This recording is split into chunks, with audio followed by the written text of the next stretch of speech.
Mahal, kumusta ka na ngayon? Siguro ay masaya ka sa piling niya, pagkat ngayon ay malaya ka na.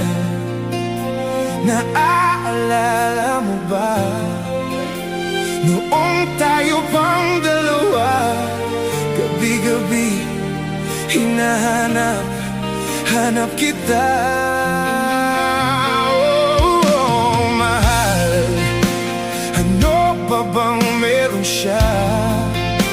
Minamahal naman kita. Bakit ako'y niloko mo? Kulang pa ba ako sa'yo? Sayang lang ang lahat, pagsasama na